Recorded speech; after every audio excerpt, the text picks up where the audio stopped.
Last time. Grow beds, plants, bedding, blight, and potatoes. Watch the full video if you haven't watched it yet. Let's get started with the new one. A month after the blight hit, the tomatoes had obviously recovered greatly, so much in fact that I needed to trim them a fair bit to even have enough space to walk past them. My plan with the tomatoes was not much of a plan, to be honest. First off, I knew that I planted everything too late and I didn't have high hopes for anything in the Polytunnel this year anyways. However, what I should have done from the very start was trim the tomatoes regularly to promote food growth and prevent this excessive leaf growth. Because even at this point there was not a single tomato on the plants, only a few flowers here and there. My courgettes at this point, or zucchini as I like to call them because I can for the love of me not remember the word courgette whenever I need it, but that's what they go under here in Ireland. Anyways, these tried really hard to prove me wrong in not expecting any harvest this year, because they produced like crazy. Being only a little over 2 months at that point, these plants blew everything out of proportion. I now constantly have at least 5 big zucchinis on my kitchen counter just waiting to be used. My rocket and lettuce grew like crazy and started to flower as well shortly after.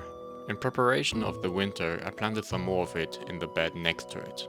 The original stuff though is still going strong even today, so I might have planted the new ones a little bit too early. But I'd rather have too much than too little. The ducks are always happy over any excess that goes to them.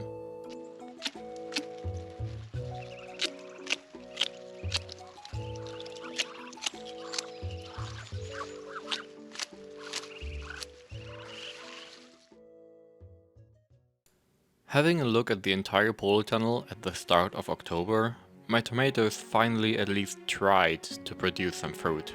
Even though with the temperatures dropping and sunlight becoming rather scarce, the chance of these turning red was very low. The cucumbers had been growing plentiful, they were pretty yummy as well. All the long flowering salad bits around the place are either pak choi or spinach, which I've been too lazy to rip out because they grew all over the place. The new rocket and lettuce took root and started growing, and the broccoli I planted together with the zucchini was almost ready for harvest as well. The bell peppers, however, were still ways off from developing any vegetables. At long last I finally ripped out the spinach and pak choi, which had been bothering me for a while. The ducks were happy about it, and my bed started to look a little less rainforesty. A week later, I harvested my first head of broccoli and I have to admit it tasted very good. In contrast to this nice event, the tomatoes once again caused some despair.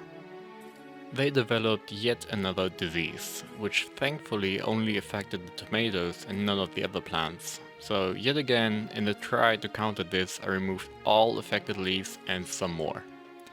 And then some more, and then some more. I tried to remove almost everything unnecessary from the plants to let them focus solely on developing the few fruits that they managed to squeeze out. The end product was a very different look than what I was used to, but at least you could clearly see the produce and didn't have to search for it in the rainforest. To top it off and to try to give them one last push, I gave them some fertilized soil. Having had a look at the roots of the plants, it clearly shows that I should have treated them a bit nicer, trimmed them some more, and provided a fresh heap of earth regularly instead of just now at the end of their lifespan. A few days later though, the disease spread through every last tomato plant imaginable and not a single red tomato was in sight. So once again it was time for removing tomato plants, this time for good. The result was many beds with only cucumbers growing in them. Previously sprawling like a wild jungle, now an almost barren wasteland. I hadn't quite given up on the idea of getting some red tomatoes this year though, as I had read somewhere that you can let tomatoes ripen even after plucking them by stuffing them in a bag or something together with a banana. This again was accompanied with the note that the tomatoes would have had to grow to full size before plucking them. Whilst having no idea whether these tomatoes would usually grow larger than this or not, I still gave it a shot, because why not?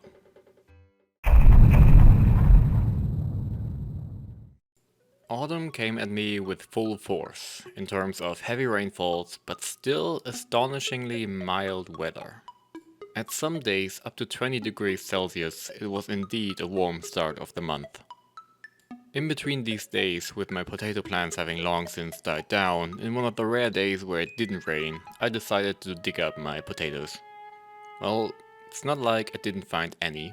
I found some, but I hope the next year will yield more than this time. The carrots I planted were also quite disappointing.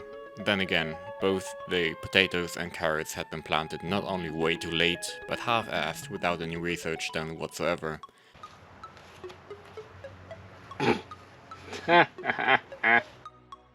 So I guess the result was to be expected. I decided to leave the carrots in there, maybe they will survive the winter and continue growing next spring, who knows. In the middle of November, the first frost finally hit my area, and the effects were recognizable. The zucchini, which had been producing amazingly ever since it was planted, was showing signs of struggle, of which I couldn't blame it for.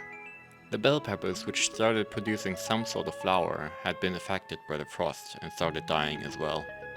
Rocket and lettuce though, as they have been labeled to be able to grow all year round, while showing signs of slowing down its growth, were seemingly unaffected by the cold. Reflecting back on this season, all I can say is that I have still much to learn, to do, and to experiment. It probably won't be the last time that I catch some sort of a disease on my plants, and it won't be the last time I'll make some sort of dumb mistake that could have been avoided. But this is what I'm here for, the experience. For now, I'm glad I managed to grow at least something. It might have not been much, but it was enough to lighten the load on my wallet for buying vegetables.